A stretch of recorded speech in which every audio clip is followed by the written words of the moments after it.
Cette conférence va maintenant être enregistrée. OK, on m'enregistre.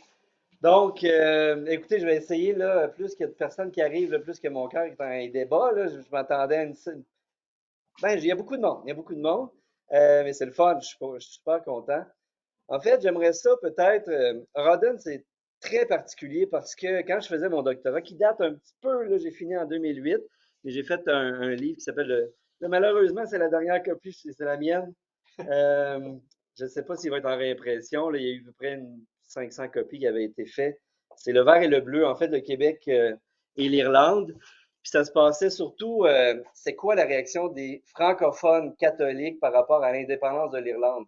Donc, mais on parle un peu de la famine. Mais là, aujourd'hui, on m'a dit pour la Sainte-Patrick, ben, fais une conférence qui peut toucher aussi les gens parce que là, je sais, j'ai pris quelques livres. Il y avait dénommé Brady qui a écrit un livre sur la paroisse. Moi, je trouve ça fascinant, le Marie-Reine du monde et Sainte-Patrick, parce que à Rawdon, il y a quelque chose d'un peu spécial que j'ai découvert, qui n'est pas toujours le cas ailleurs. Alors aujourd'hui, on va parler euh, en fait des relations. Là, on est la Sainte-Patrick, on célèbre le fait irlandais. On a coutume de dire, là, dans le domaine historien, là, que les relations étaient sweet and sour, parfois, entre francophones catholiques et irlandais. Sweet, parce que oui, il y a eu beaucoup d'interactions hein, entre les Irlandais et les Canadiens français. Puis au niveau des paroisses, parfois, au niveau des syndicats, parce que les Irlandais étaient très forts, on va en parler, il y a eu parfois certains heurts, mais c'est surtout aux États-Unis, en Nouvelle-Angleterre et en Ontario, où là, ça clashait un peu plus. Mais on va y aller tranquillement. Là, pour l'instant, moi, j'ai dit, bon, c'est qui ça, Rawdon? En fait, pourquoi ça s'appelle Rawdon? J'ai l'impression que vous allez être capable de plus m'expliquer. Là, je suis plus, disons, spécialisé dans l'histoire de l'Irlande et du Québec en général, sur les mouvements sociaux et politiques. Puis pour ce qui est des localités, parfois, c'est sûr que vous avez une mine d'or à m'apprendre aussi.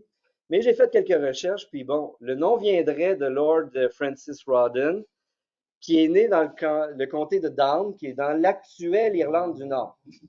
Bon, à l'époque, ça ne s'appelait pas Irlande du Nord en 1754, mais cet homme, qui est devenu gouverneur général en Inde au début du 19e siècle, c'est en raison de lui qu'on aurait donné le nom du canton de Rawdon en 1799.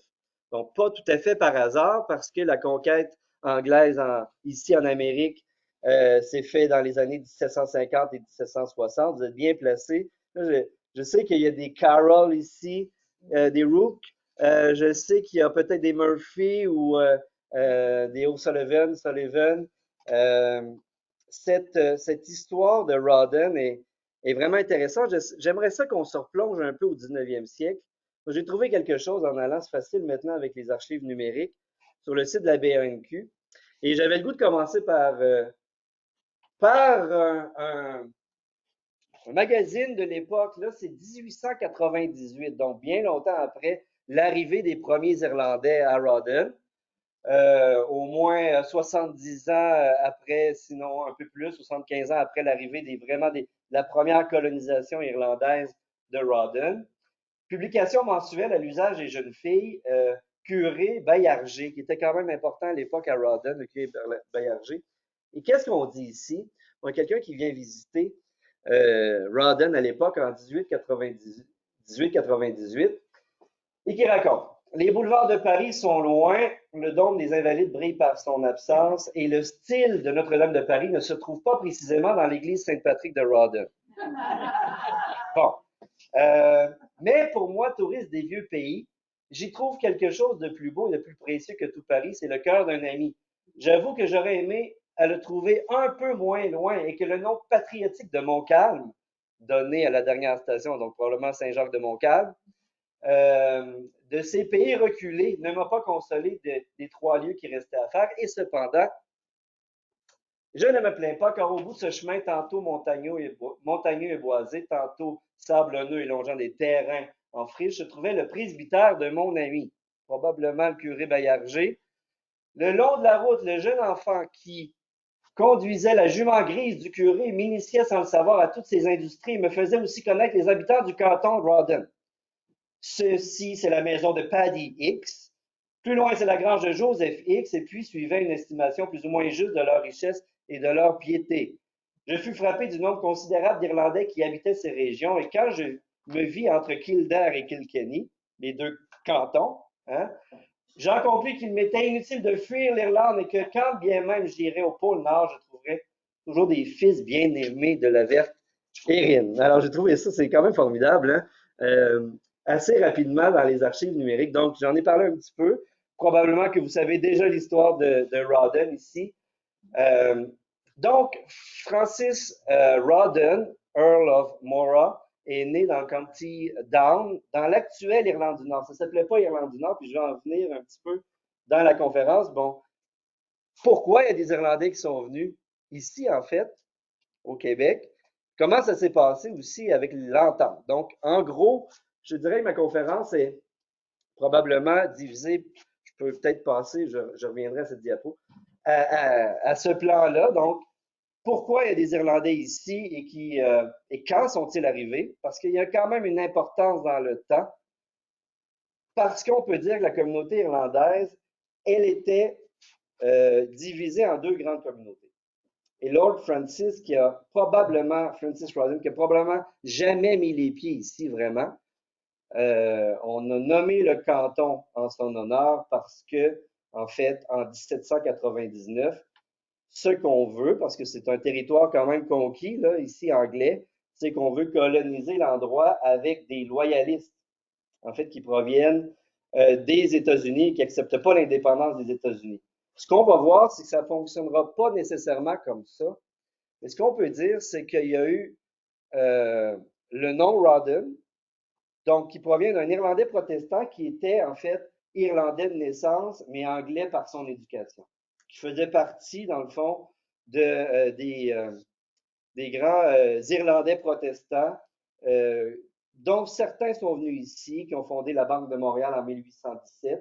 C'était pas le cas de Rawdon, qui est probablement, il est venu aux États-Unis, en fait, il a fait la guerre pour contrer les États-Unis, mais finalement, euh, c'est un Britannique, hein, en fait, il combattait pour l'armée britannique générale.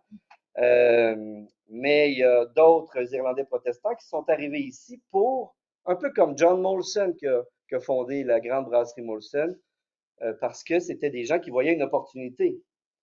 Ça, c'est 1799 qu'on nomme un comté de Rawdon, mais avant que les gens s'établissent ici, ça va prendre quelques années. Donc, pourquoi ils sont venus ici? J'aurais pas le choix de parler un petit peu de la conquête britannique de l'Irlande même. La grande famine, c'est incontournable. Juste pour le fun, en levant la main, qui sont ceux et celles qui sont déjà allés à Grosse-Île? Quand même une bonne dizaine de personnes. Grosse-Île qui est un lieu formidable, extraordinaire, parce que c'est si on peut dire, le cimetière de masse où il y a le plus d'Irlandais enterrés au monde, à l'extérieur de l'Irlande. Donc, des gens de la famine. Et la deuxième partie, c'est quelle est l'entente? Dans le fond, je vais essayer d'aller voir les diapos. Donc, pourquoi les Irlandais ici et quand sont-ils arrivés? Euh, En gros, juste en prenant l'exemple de Rawdon, on peut dire que les premiers Irlandais qui arrivent ici en terre du Bas-Canada, ce sont surtout des Irlandais protestants qui y voient des opportunités d'affaires. Donc, ce ne sont pas nécessairement des Irlandais qui fuient l'Irlande parce que obligés. Ça va arriver surtout à partir des années 1830 avec les premières épidémies, dont celle du choléra, et surtout, celle du typhus, qui est la conséquence de la grande famine irlandaise. Et cette immigration irlandaise va être plutôt catholique. Et là, c'est là qu'on va voir que les familles irlandaises de Rawdon vont prendre de plus en plus d'importance à partir de 1820, 1830, 1840, avec une injection des familles acadiennes aussi. Donc, j'ai pris la vieille route pour venir de Montréal tantôt parce que je voulais passer. Donc, Sainte-Julienne, j'ai pris le rang Saint-Esprit, le chemin Plouffe, je suis passé à travers Saint-Jacques, où on voit très bien l'influence acadienne, hein, les familles acadiennes qui sont établies, Saint-Ligory, Saint-Alexis. Il y a quelque chose de formidable dans la Naudière, pas très loin de Montréal, parce que c'est un concept c'est différent de Montréal. Hein, on n'est pas à Pointe-Saint-Charles ici. On n'est pas à Griffintown. On est dans un endroit où on a plusieurs communautés qui se sont établies à Rawdon. Et là, je regardais juste la démographie de Rawdon qui a quand même, hein, je pense qu'on est rendu à 12-13 000 habitants à Rawdon. Euh, donc, c'est quand même assez considérable. Et j'aurais pas le temps de parler des autres communautés, mais on sait que les Russes, les Ukrainiens, les Polonais, les Allemands sont arrivés surtout après la Première Guerre. Mais si je veux revenir, pourquoi il y a les Irlandais qui sont venus ici? J'ai pas le choix de faire un petit détour par l'histoire, dans le fond, des relations entre le Royaume-Uni ou la Grande-Bretagne et l'Irlande même. Au départ, là, ce qu'il faut savoir, c'est que l'Irlande, d'origine gaéle, donc gaélique, celtique, sa propre langue, mais est divisée en petits royaumes. Puis là, j'ai oublié de demander combien de personnes sont déjà allées en Irlande en levant la main. Presque autant de gens qui sont allés à Grosse-Île. Bon, c'est un pays qu'il faut visiter un jour dans sa vie, surtout que j'ai bien l'impression qu'il y a plusieurs personnes qui ont des racines irlandaises. Qu'est-ce qui arrive avec notre amie Élisabeth la Première? En fait, c'est celle qui va établir le protestantisme en Angleterre et dans la Grande-Bretagne. Et c'est à partir d'Élisabeth, qui était la fille de Henri VIII, hein, Henri VIII qui se sépare officiellement en 1534, une date importante ici parce que c'est Jacques Cartier, son premier voyage, mais en 1534, Henri VIII se sépare de la papauté parce que le pape veut pas qu'il se marie avec Catherine d'Aragon. Il dit, moi, je fonde ma religion qui va être la religion anglicane. Mais pas tout à fait protestante. C'est sa fille, Élisabeth, qui va se battre avec son autre fille, Marie, et qui va gagner finalement Élisabeth et qui va établir le protestantisme comme on le connaît. Et à partir du moment d'Élisabeth, il y a quelque chose qui se passe pour l'Irlande parce que c'est elle la première. Ceux qui vont succéder à Élisabeth vont continuer le projet, mais c'est ce qu'on appelle les plantations de Ulster. Ulster, c'est une des 4 provinces de l'Irlande et c'est celle qui est au nord-est. Donc, si on calque un petit peu, on est au 16e et début 17e siècle. Les protestants qui vont en Irlande du Nord, ici on voit peut-être moins bien le contexte, mais si je reviens à la première... Oups, trop vite. Ici, on peut voir l'Irlande du Nord actuelle. Donc, c'est un territoire qui est comme une province, comme l'Angleterre ou le Pays de Galles ou l'Écosse, qui fait partie du Royaume-Uni, de la Grande-Bretagne et l'Irlande du Nord. Ça a été fondé officiellement en 1921 comme province. On va voir pourquoi un peu plus tard. On va voir qu'est-ce que ça va bouger beaucoup au Québec à cause de ça. La guerre d'indépendance irlandaise, c'est important. Même ici, il y a des grandes répercussions. Mais donc, l'Irlande du Nord est au coin. Si on regarde, là, voyez-vous l'Écosse en bleu et l'Irlande du Nord en vert fluo, c'est très près. Donc, Élisabeth et les successeurs d'Élisabeth vont envoyer des colons, surtout écossais, anglais aussi, mais écossais, surtout des presbytériens qui vont affluer. Oups. Qui vont affluer dans tous les territoires et qui vont finalement devenir des territoires. On va chasser ceux qui sont là, les Gaëls, catholiques, hein, christianisés par Saint-Patrick. Je vois qu'il y a des gens aux couleurs de Saint-Patrick, là. Donc, on les enlève du territoire et ça donne que les terres qui sont là au nord-est de l'île de l'Irlande sont les terres les plus profitables, les plus fertiles. Donc, première conséquence, on a une protestantisation, si on veut, de l'Irlande, surtout au nord-est. Et c'est la raison pour laquelle on a l'Irlande du Nord actuelle.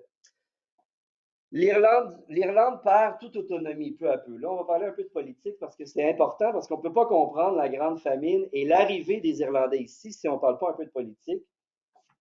Parce que l'Irlande, quand on regarde l'histoire, c'est un peu le laboratoire, si on veut, de l'Empire britannique. On a dit que l'Empire britannique, c'est l'empire où le soleil ne se couche jamais à la fin du 19e siècle. Avec la reine Victoria, elle a conquis des territoires partout sur la planète. Et l'Irlande, ben, c'est un peu le premier. C'est une relation conflictuelle parce que depuis Élisabeth, on essaie d'envoyer des colons protestants. Et les gens qui sont là, en majorité, ce seront des catholiques d'héritage celtique, hein, des Gaëls.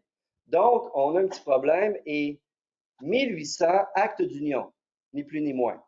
Qu'est-ce qui arrive à un acte d'union? On l'a connu 40 ans plus tard ici au Bas-Canada, mais c'est pour ça que je dis que l'Irlande est un peu un laboratoire pour les gens du gouvernement britannique pour savoir qu'est-ce qu'on peut appliquer ailleurs dans les autres colonies et quand ça marche pas. En Irlande, il y a grande rébellion, une insurrection républicaine en 1798.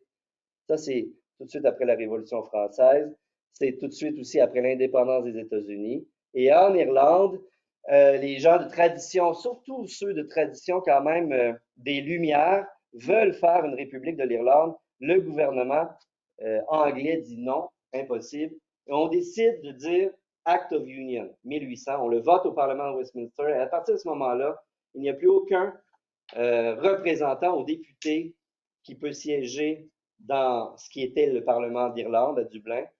Tout est rapatrié à Londres, à Westminster, et ne peuvent que se présenter seulement que les protestants. Et l'Irlande, c'est 80% de catholiques.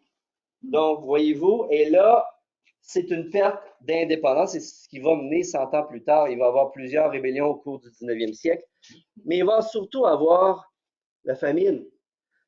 Donc, déjà au début du 19e, on a Daniel O'Connell qui est considéré comme le libérateur du peuple irlandais. Pourquoi? C'est pas lui qui va réussir à reprendre l'indépendance, à refaire, si on veut, l'indépendance de l'Irlande, mais c'est lui qui va réussir à faire voter à Londres l'acte d'émancipation des catholiques. C'est-à-dire, à partir de ce moment-là, OK, les catholiques peuvent obtenir des emplois dans la fonction publique britannique, mais peuvent aussi se présenter aux élections. Et O'Connell, c'est intéressant parce que c'est un contemporain de notre ami Louis-Joseph Papineau ici. Et Papineau sait très bien ce qui se passe en Irlande et des fois, on a tendance à juger le passé où moi, j'enseigne présentement, je dis aux élèves, c'est vrai que parfois, on a tendance à être condescendant un petit peu avec le passé en disant, bon, ben, ces gens-là connaissaient rien ou n'étaient pas au courant. Mais non, les nouvelles voyageaient peut-être moins vite que sur les réseaux sociaux. Mais le journal arrivait, les familles se parlaient, envoyaient des lettres. Donc, au Bas-Canada, en 1820, quand Daniel O'Connell décide de faire sa lutte pour émanciper les catholiques, pour essayer de retrouver une certaine indépendance, même si ce n'est pas l'indépendance complète du pays, on le sait au Bas-Canada. Et on le sait très bien. Il y a un billet de 2 de la Banque du Peuple. Ça, la Banque du Peuple, c'est la Banque des Patriotes, ici, Bas-Canadien, avec Papineau, qui a un billet de 2 à l'effigie d'O'Connell qu'on le prend comme voici la marche à suivre. Donc, si on veut se, enlever les chaînes un petit peu de ce qu'on considère comme l'oppression britannique politique, puis les Patriotes, c'est un peu ça, hein, on veut aller vers l'émancipation parce qu'on considère que même si on a le droit d'être élu, par exemple, Canadien français catholique, on n'a aucun pouvoir. Parce que c'est l'exécutif qui décide de tout et c'est, en bout de ligne, les Britanniques. Donc, O'Connell est connu. Voyez-vous, ça, c'est le Montreal Star, là. Donc un journal de 1875 pour le 100e anniversaire de la naissance. Papineau s'approprie et il s'approprie la lutte irlandaise, comme je le disais, mais Papineau, j'ai aussi euh, ben, examiné des lettres. Là. Donc, il est un contemporain. Il écrit à O'Connell. O'Connell lui répond. Donc, il y a des liens à faire quand même au niveau politique. C'est un monde bouillonnant, là, le 19e siècle, parce que, bon, on parle souvent de la Société Saint-Patrick, vous allez en entendre parler aussi en fin de semaine. La parade de la Saint-Patrick à Montréal. La Société Saint-Patrick, c'est une des premières, disons, sociétés nationales. Elle est fondée en 1834, mais ce qui est intéressant, c'est qu'elle est fondée à Montréal par surtout des Irlandais protestants. Donc, comment ça se fait? Ben, si on va voir on va lire sur la Société Saint-Patrick de 1834, c'est une société qui est créée surtout à la base pour contrer les patriotes. C'est un organisme conservateur protestant à la base. C'est quand même intéressant, mais en 1856, cette société va devenir catholique, irlandaise catholique, et on va chasser les fondateurs finalement protestants. Parce qu'entre-temps, ben, il y aurait eu une grande immigration irlandaise catholique qui sera arrivée au Québec. Et là, les catholiques vont dire non, non, ça ne marche pas comme ça. Nous, notre société, on va la faire à notre image. Alors, Là, on voit deux grands groupes irlandais qui arrivent. Les premiers à partir de 1815. Je ne dis pas que c'était 100% des protestants, mais la majorité étaient protestants. Mais à partir des années 1830 et surtout de 1845, la majorité seront des catholiques. Et ça m'amène donc à la famine. S'il y a famine, c'est parce qu'il y a un problème en Irlande. Un des graves problèmes ici, ben pour ceux qui sont allés à Grosse-Île, vous voyez les croix ici, c'est le cimetière, euh, la fosse commune finalement. C'est plus une fosse commune qu'un cimetière, là où il y a plus que 5000 Irlandais qui sont enterrés là. Et dans la même année, en 1847, l'été 1847, qui est absolument horrible. J'y reviens bientôt. Euh, c'est quoi la grande famine? Je ne peux pas parler des Irlandais du Québec sans parler de la famine. Règle générale, quand les gens m'en parlent, ils m'en parlent pour dire je suis à la Grosse-Île ou oui, il y a des orphelins qui ont été adoptés par des familles canadiennes françaises catholiques. Ce qui n'est pas faux. C'est vrai. Mais pourquoi ça arrive, la grande famine? À la base, euh, on peut dire qu'on peut se circonscrire en 5 ans. Donc, de 1845 à 1850. Dans ces 5 ou 6 années, c'est 1 million environ d'Irlandais qui meurent en Irlande. Donc, ça, c'est les plus pauvres. Ce sont les gens qui ne peuvent pas s'acheter un billet, même pour aller dans un bateau minable, qu'on a appelé les bateaux cercueils, puisqu'il y a beaucoup de gens qui mouraient sur les bateaux. Et ce n'étaient pas des bateaux de passagers, c'était des bateaux qui allaient chercher le bois au Bas-Canada, puis qui le ramenaient en Angleterre ou dans les ports irlandais. Donc, on voit l'afflux de gens qui veulent sortir de l'Irlande. Ben, on met des bateaux à la disposition, mais qui ne sont pas des bateaux de passagers. Mais 1 million vont mourir en Irlande et un autre million, dans ces années-là, vont partir de l'Irlande. Beaucoup vont aller aux États-Unis, la majorité vont aller aux États-Unis, mais une bonne proportion va venir ici et va passer par Grosse-Île. Et là, on voit deux choses, deux visions qui s'entrechoquent dans les années 1840. C'est quoi la famine, en fait? Pourquoi il y a famine? Est-ce que quelqu'un voudrait me dire la raison, disons la raison pratico-pratique, pourquoi y a-t-il eu famine en Irlande? Oui. Ils ont coupé les vies de l'Angleterre vers l'Irlande, le transport maritime. Oh, il y a eu, en fait, oui, j'irai pas jusque-là, mais il y a deux visions que ça, c'est la raison pratico-pratique, disons-le. Ouais. Oui, mildiou dans la pomme de terre, la patate. En fait, une patate, ça ne crée pas une famine. Le problème qu'il y a, c'est qu'en Irlande, puis là, je peux peut-être aller un petit peu plus loin, je pense que j'avais une autre diapositive, celle-ci. Là, c'est le degré de pauvreté et la force en fait, la progression de la famine selon l'endroit où on habite en Irlande. Donc, ce qu'on peut voir, si vous regardez au nord-est, qui est ce que je parlais tantôt, qui est l'actuelle Irlande du Nord, qui est l'endroit où on a les plantations protestantes, hein, à partir du règne d'Élisabeth la première, c'est l'endroit où c'est moins touché. Là, on cultive d'autres choses que de la pomme de terre. Avoine, bon, vous connaissez la Guinness aussi, hein, du barley, là, de l'orge, du blé aussi, bon, c'est cultivé. Le problème, c'est que dans l'ouest de l'Irlande, là où se retrouve la très grande majorité des Irlandais catholiques, sous domination britannique, qui sont là ici et cultivent la pomme de terre.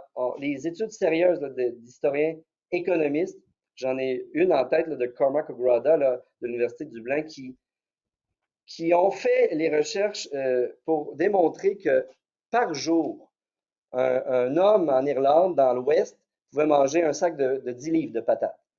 Euh, Femmes et enfants, 5 livres, 7 livres par jour. C'était la nourriture et c'est démontré même que avec la pomme de terre, l'amidon, on mélangeait un petit peu avec du babeur ou du poisson qu'on pouvait avoir aussi et ça nous soutenait. Le problème qu'il y a, c'est que, comme vous le dites, 1845, à l'été, le champignon de la pomme de terre arrive. Et on sait probablement qu'il va arriver. C'est un champignon qui a un Phytophthora infestans qui s'appelle. On sait qu'il s'en vient parce qu'il a déjà touché la Belgique ou d'autres pays d'Europe. Mais on ne sait pas à quel point ça va toucher l'Irlande et ça va être catastrophique en Irlande. Donc, c'est ça la grande différence, c'est que ce champignon existe, arrive pour la première fois, touche d'autres pays européens, mais ce n'est pas la catastrophe dans d'autres pays européens. Mais en Irlande, c'est la catastrophe. En 1845, la très grande majorité des pommes de terre ne sont juste pas comestibles.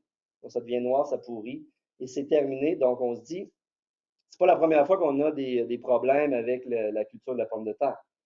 Donc, ce que les Irlandais se disent à l'époque, c'est on a des réserves. On a nos pommes de terre encore en réserve. Mais le problème, c'est que l'année suivante, c'est presque 0%. Donc, presque 100% finalement de la culture de la pomme de terre qui est finie, impropre à la consommation. Et c'est la raison pour laquelle, en 1847, 2 ans après l'arrivée du champignon de la pomme de terre, c'est encore la catastrophe pour la culture. Donc, les gens n'ont plus de réserve. Et les gens commencent à trouver ça extrêmement difficile, surtout dans l'ouest de l'Irlande où on cultive, pour ceux qui sont allés dans l'ouest, c'est magnifique, là, c'est de la roche. Donc, si vous êtes allé dans la province de Connemara, c'est presque lunaire. Là, donc, la pomme de terre poussait bien, mais le champignon avait cette capacité d'envahir les endroits où c'était venteux et humide. Donc, l'Irlande, c'est tout indiqué. On a donc un problème. Mais là, on est sous domination britannique et deux visions politiques de l'époque s'affrontent et ça reste encore marqué dans les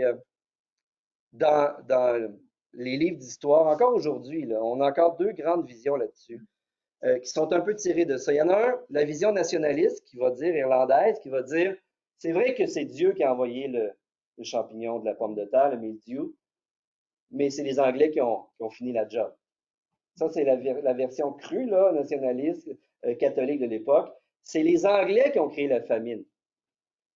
Et on va dire famine artificielle à certains moments donnés, parce que c'est vrai que c'est pas eux qui ont apporté le champignon de la pomme de terre en Irlande, mais ils n'ont pas aidé comme ils auraient dû aider. Et là, c'est là que ça rejoint les interprétations en disant on faisait pousser du blé en Irlande, mais comme c'était le régime britannique et c'était le libre-échange, le début du libre-échange à l'époque, le blé sortait. Ça, c'est très.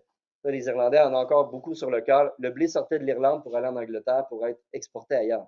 Alors que ici même, en Irlande, on mourrait de faim.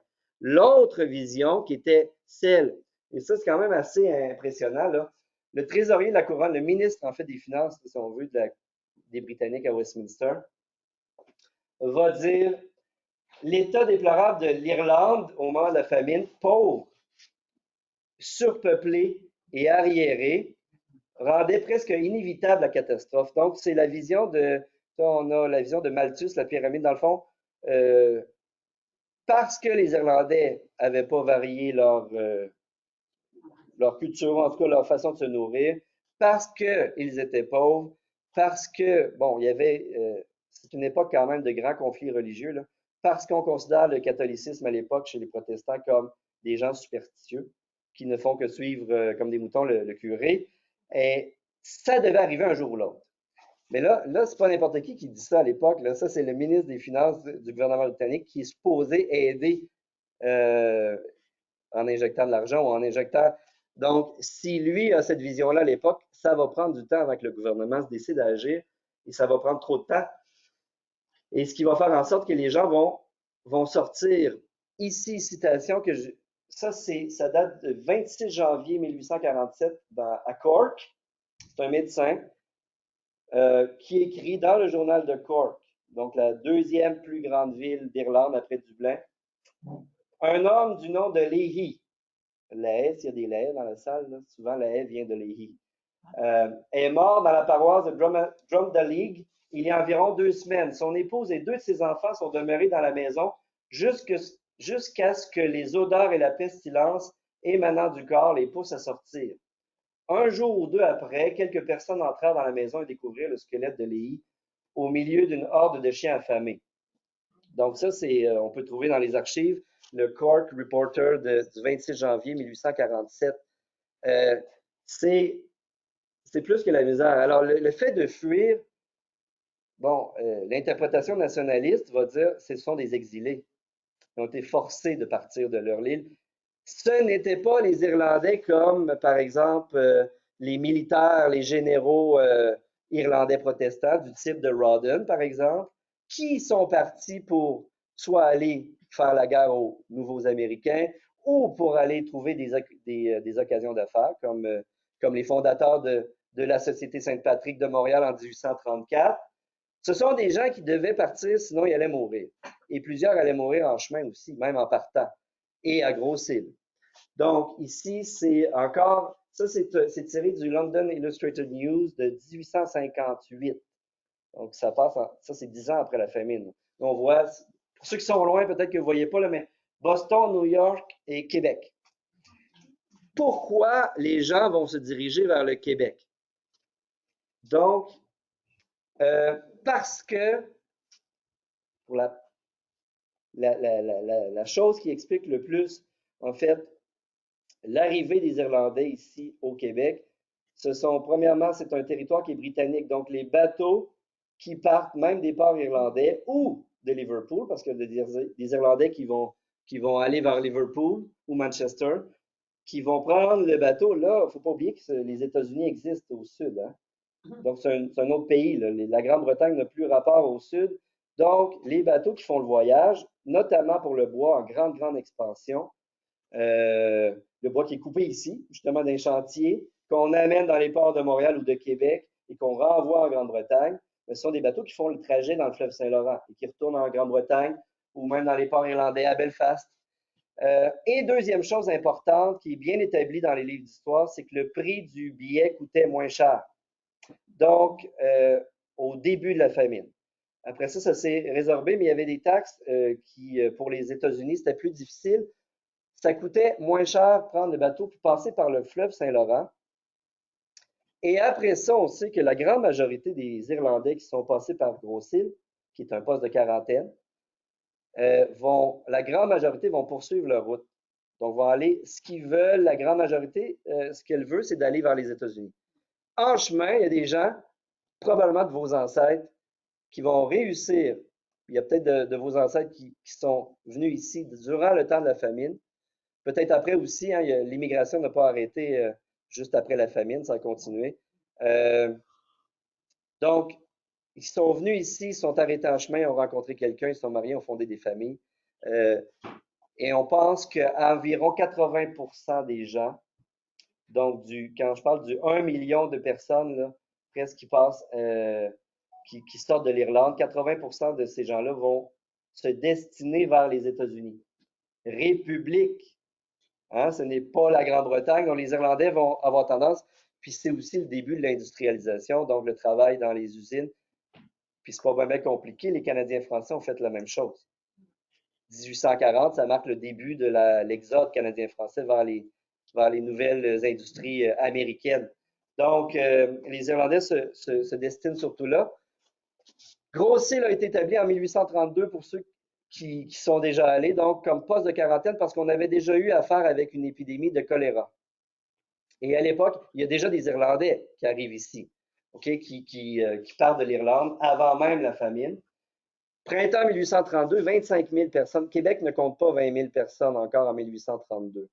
Donc, vous imaginez un petit peu quand on parle de, c'est des questions quand même assez actuelles. Le chemin Roxham, par exemple, c'est de la migration.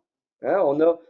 Imaginez là, 25 000 personnes qui entrent en bateau dans le fleuve Saint-Laurent pour un été, là, parce que quand les glaces, on n'avait pas de brise-glace, quand les glaces sont là, on oublie ça. Donc, à partir du mois d'avril jusqu'au mois peut-être d'octobre, novembre, c'est 25 000 personnes. La Ville de Québec compte un peu plus de 20 000 à l'époque.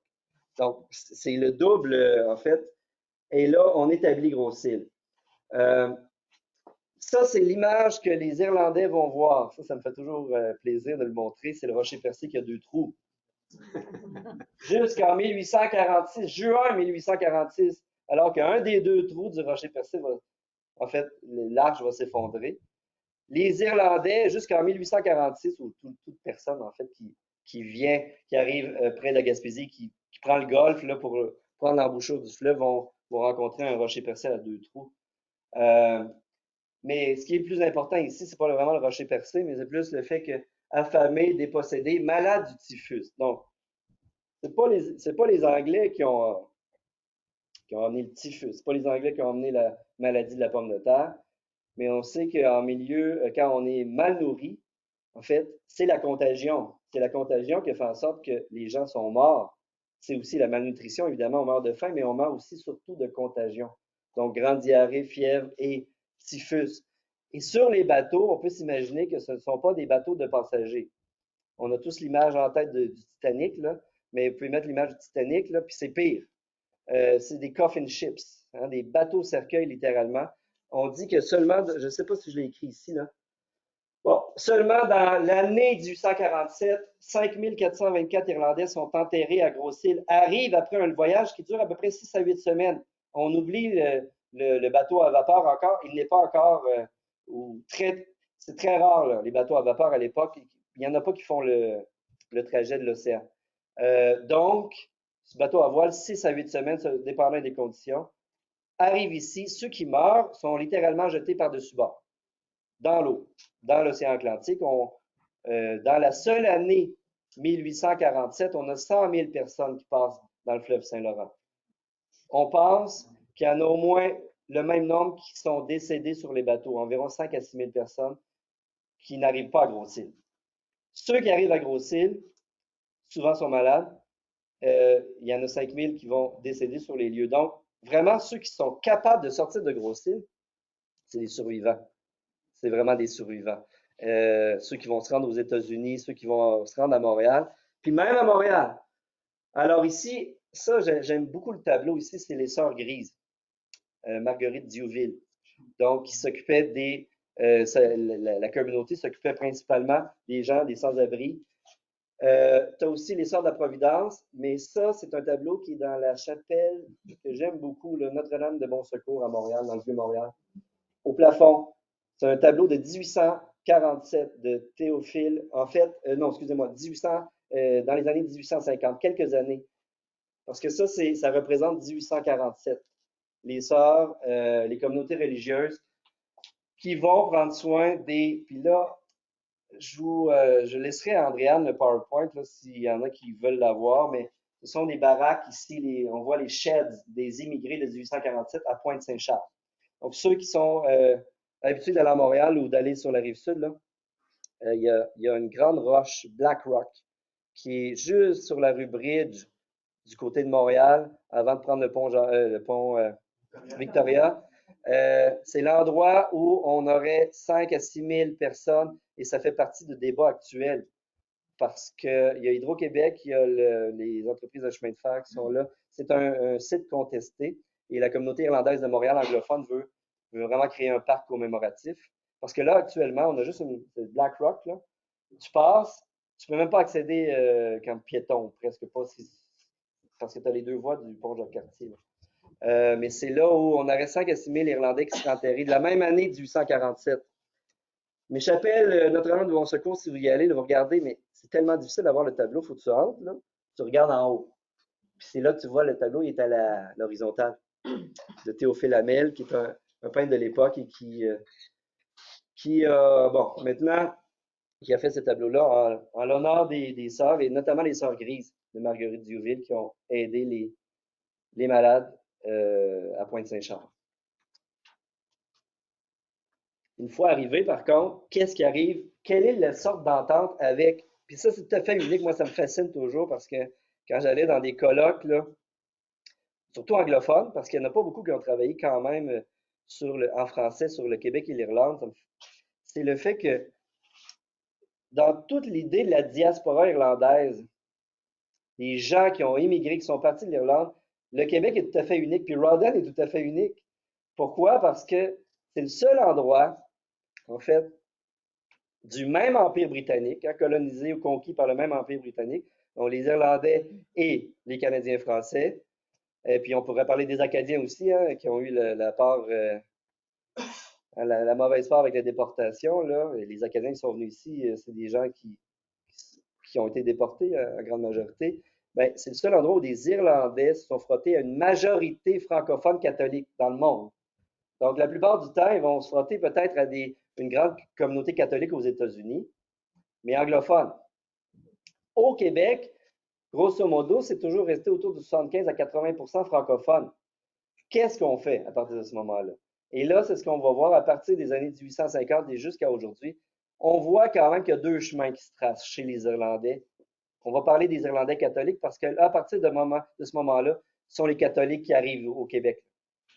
Ceux qui vont s'établir plus dans les régions, comme ici, vont avoir à négocier avec une majorité francophone catholique.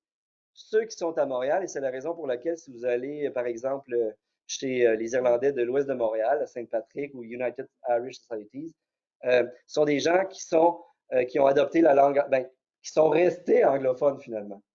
Parce qu'une des choses qu'on doit dire, c'est que la famine a donné comment on appelle ça, le glas, en fait, a sonné le glas sur la langue irlandaise gaélique, qui est une langue officielle en Irlande toujours, mais dont l'école primaire, les jeunes Irlandais doivent l'apprendre, le gaélique irlandais, mais grosso modo, dans la vraie vie, là, c'est à peu près 5% des personnes qui parlent irlandais sur une base quotidienne en Irlande. Donc, les gens qui arrivent ici, déjà durant la famine, là, sont des gens qui parlent en anglais. Alors, dans les régions, on va voir se profiler des communautés irlandaises qui vont adopter le français par la force des choses, parce qu'on a une majorité. Puis si on va aller à l'église, bon, oui, la messe est en latin, mais les sermons sont soit en français ou en anglais. Ou encore les activités, surtout les activités. La paroisse est super importante. Et Rawdon, c'est fascinant parce qu'on ne le voit pas toujours dans d'autres endroits. Si vous allez à Pointe-Saint-Charles, vous allez voir sur la rue Centre, côte à côte, l'église Saint-Gabriel irlandaise, l'église Saint-Charles, côte à côte. Deux communautés catholiques, deux grosses églises. Si vous allez juste devant la tour l'ancienne tour de Radio-Canada, ou la nouvelle, là, vous avez l'église Sainte-Brigitte, puis l'église Saint-Pierre-Apôtre. Ils sont à côté. Ça, c'est vraiment marqué. C'est OK. Dans l'église, là, il y a eu des confrontations. Ça, c'est le côté aigre des relations parfois. Et en région, souvent, les Irlandais ici vont essayer de garder la langue anglaise, oui, mais vont aussi parler français, ce qui va faciliter l'intégration à la majorité française, francophone en région. Alors qu'en anglais, c'est pas tout à fait, alors qu'à Montréal, c'est pas tout à fait le cas où l'anglais va rester. J'ai besoin de parler de ça. Marie-Victorin, qui est fondateur du Jardin botanique à Montréal. Ça, c'était un peu ma thèse de doctorat, en fait. Là. Comment ça se passe quand l'Irlande décide vraiment d'essayer de devenir indépendante du Royaume-Uni? Qu'est-ce qui se passe ici? Mais ça fait la joie. Là, on est à la Première Guerre mondiale, plusieurs décennies après. Ça fait quand même la joie des gens qui, ici, on peut parler de la crise, oui, je vois là, la crise de la conscription. Les Canadiens français, on le sait, ne s'enrôlent pas pour la Première Guerre mondiale, ne veulent pas aller se battre pour l'Empire britannique. Quand ils regardent ce qui se passe en Irlande, ils sont contents. Marie-Victorin va écrire dans son journal 1910. Ça bout en 1910, il y a des choses qui se passent. On voit que la première, bon, ça s'appelle pas la Première Guerre parce qu'il n'y a pas eu de deuxième encore, là, mais on sait qu'il y a quelque chose qui se passe déjà. Parce qu'on a eu une guerre en Afrique du Sud quelques années auparavant, puis on sait que les Irlandais, ils veulent se séparer, ils veulent devenir indépendants. Et il dit, bon, hier, le 17 mars 1910, je passe l'après-midi au Monument national voir les Irlandais taper sur le dos des Anglais. C'est très amusant comme étude de mœurs. Chez les élites nationalistes canadiennes-françaises de l'époque, qui se battent pour le français déjà, on fonde des sociétés du parler français. Je vais passer un petit peu. Ça résonne. Mais ce qui est important, c'est que tous les grands chefs nationalistes de l'Irlande viennent à Montréal et à Québec et à Ottawa, mais jamais à Toronto. Pourquoi? C'est ça la distinction du Québec. Parce qu'au Québec, au moins le 2 tiers des Irlandais, finalement, qui se sont établis ici, sont de confession catholique. Donc, beaucoup plus proche de l'histoire celtique, de la Renaissance culturelle, plus nationaliste. Souhaite que l'Irlande, en fait, s'affranchisse, devienne d'une sorte ou d'une autre indépendante. Les Irlandais qui vont s'établir à Toronto, puis en Ontario, c'est bien vu dans les études là, sérieuses, c'est que le 2 tiers des Irlandais, grosso modo, qui vont finir par s'établir au Québec sont catholiques. Et les 2 tiers des Irlandais qui vont s'établir en Ontario sont protestants. Toronto est connu comme the Belfast of North America pendant longtemps, jusqu'en 1930. On l'appelait Belfast of North America. Donc, ça en dit, les grands chefs irlandais qui veulent soit l'autonomie politique, soit l'indépendance, viennent à Montréal pour récolter des fonds des Irlandais. John Redmond, ici, c'est un nom, je pense, qui est quand même important. Rawdon Redmond, je l'ai lu. Ça a été le maire. John Redmond, c'est le chef principal en Irlande au début du 20e siècle. C'est pas lui qui va réussir à faire l'indépendance. Mais il dit, en français, Ireland, ben, il dit, il parle à la presse. Hein, il parle à la presse en 1904. Il vient chercher des fonds qui s'intéressent à ma campagne. Il dit à mes frères canadiens-français que je les aime, que je les estime. J'attends encore un nouvel assentiment à ma conférence au Monument national. J'aime les Canadiens français, j'aime leur langue et voilà pourquoi je suis à Montréal. Donc, il essaie d'aller chercher les Canadiens français à sa cause. Hein? Les Canadiens français ne sont pas insensibles parce qu'ils voient ce qui se passe avec l'anglicisation en Ontario. Puis ils voient, là, avec la Première Guerre mondiale, ça va être très clair. On veut que l'Irlande se sépare parce que nous, on ne veut pas devenir comme l'Irlande complètement soumise. Puis il va dire en anglais, Ireland is only asking for what Canada has. Une autonomie au sein de l'Irlande. Lui, c'est un chef nationaliste, mais qui ne voulait pas l'indépendance totale, mais au moins un parlement. Plus tard, ça pète en Irlande, vraiment, c'est le mot. C'est la Grande Rébellion, c'est la guerre d'indépendance irlandaise ou la guerre anglo-irlandaise. Il y a un type, le maire de la ville de Cork, qui est la deuxième plus grande ville d'Irlande, qui fait une grève de la faim en 1920 pour que l'Irlande devienne. Là, il fait partie du Sinn Féin. Sinn Féin qui est le mouvement plus radical, républicain, indépendantiste. Ils font la guerre à l'Angleterre. C'est tout de suite après la Première Guerre mondiale. Et 74 jours de grève de faim, ça fait une sensation dans le monde entier. Il va mourir après 74 jours. À Montréal, il y a 10 000 personnes qui se réunissent. 1920, ça fait 100 ans de ça. Mais ils se réunissent pourquoi? Puis on voit des étiquettes avec la langue gaélique. On veut faire revivre la langue gaélique. Puis les Canadiens français les nationalistes comme Henri Bourassa, le fondateur du Devoir, vont prendre l'Irlande comme le cas. Attention à ce qui pourrait nous arriver, puis bravo l'Irlande. Bon, maintenant, pour finir, il me reste quelques minutes. Comment ça se passe sur le terrain? Parce que ça, c'est la politique, c'est la religion, mais sur le terrain, on peut l'affirmer encore aigre-doux. Il y a des belles choses, il y a des belles réunions. Mais ici, c'est une maison photographiée en 1903 dans Griffintown. Griffintown qui est connu comme le quartier irlandais qui n'existe plus. C'est pas compliqué, là, que tu vas à Montréal, à Griffintown, tu ne vois plus rien. Même, et ça c'est le grand drame, la grande église Sainte-Anne de Griffintown a été démolie dans les années 1974 par l'administration Drapeau. Pourquoi? Parce qu'on a fait l'autoroute Bonaventure. Et il faut le dire, regardez ici la maison, là.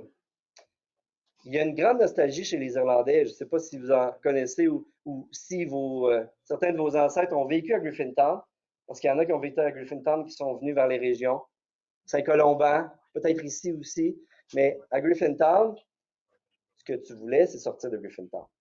Puis ça, c'est difficile à dire à la communauté irlandaise de Montréal parce qu'ils savent, mais il y a tellement de nostalgie parce que c'est un milieu ouvrier pauvre, il n'y avait pas d'eau potable, il y avait l'électricité. C'est un milieu difficile à vivre. Donc, ce que tu voulais, si tu voulais améliorer ton sort économiquement, c'est d'aller plus vers NDG, Côte-Saint-Luc, monter la montagne. Et Griffintown, ben, c'est la vraie vie. Tu sais, c'est la vie ouvrière. C'est près du canal de la Chine. C'est là où les Irlandais sont établis au départ. Mais tout en sachant que ce serait bien de sortir parce que c'était difficile. Les conditions de vie étaient très difficiles. Mais aujourd'hui, c'est difficile parce que ce quartier n'existe plus, donc même les repères n'existent plus. Donc, on a vécu tout de même là-bas et ça, c'est intéressant.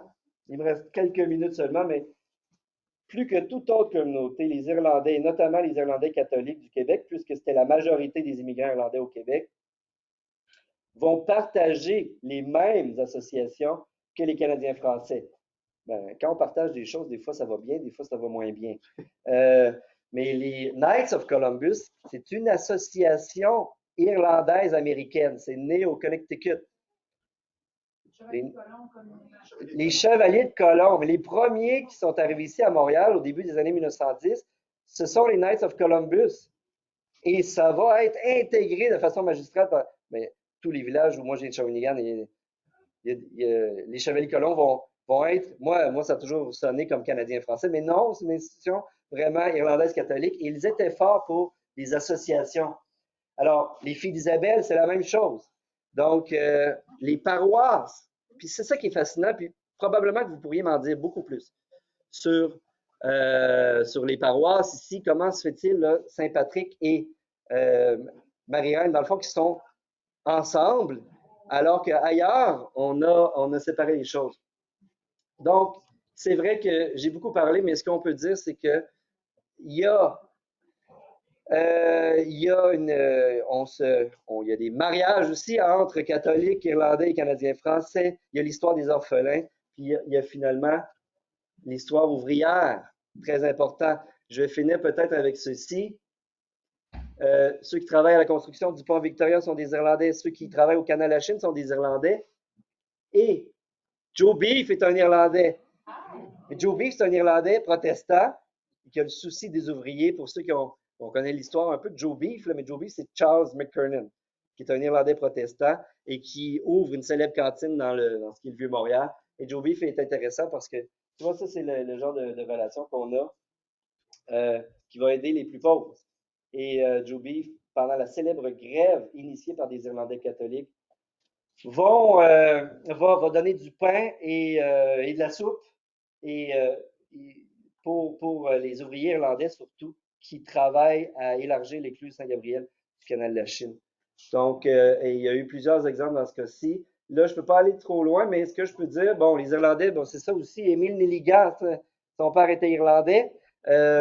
Ici, c'est la troupe de Shannon, route de l'Irlande, mais je n'ai pas besoin de vous le dire ici, là, dans la Naudière, le chemin Kilkenny, le canton Kildare. Kildare, c'est Saint-Brigitte de Kildare, c'est la sainte patronne de l'Irlande. Donc, il y a une grande, c'est très imprégné ici dans la Naudière et aussi très acadien aussi. Donc, c'est quand même un endroit formidable au Québec. Et la Bolduc, que là, j'avais-tu quelque chose? Ah oui, ça, c'est au cimetière Notre-Dame-des-Neiges à Montréal, mais Mary Travers, qui était une Irlandaise. Et donc, je pourrais donner à Andréane, j'ai beaucoup trop parlé finalement. Donc, désolé parce que je voulais prendre quelques questions, mais je sais qu'il y a un band qui vient et qui va mettre le party ici. Mais je vous remercie beaucoup de votre écoute.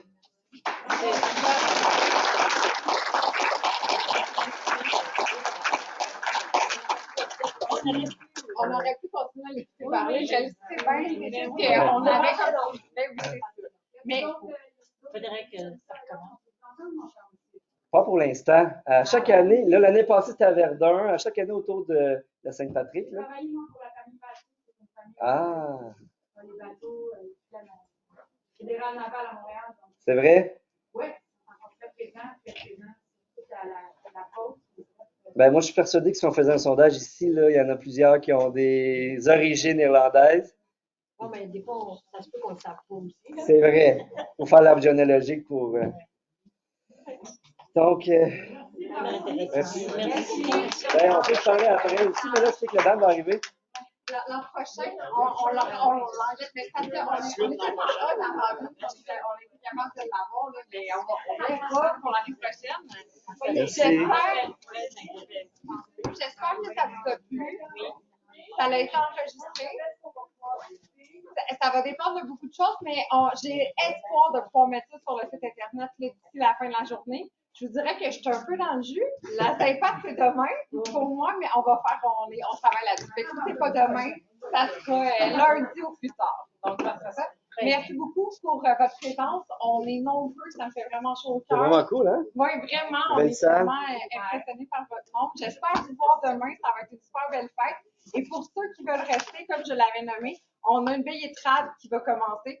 Donc, on va faire un petit aménagement. On va déplacer les chaises, on va rendre ça joyeux. Mais vous êtes les bienvenus. Donc, voilà. Sinon, moi, je vais vous attendre à l'extérieur pour des données, comme je vous l'avais nommé. Merci. Lequel bain pour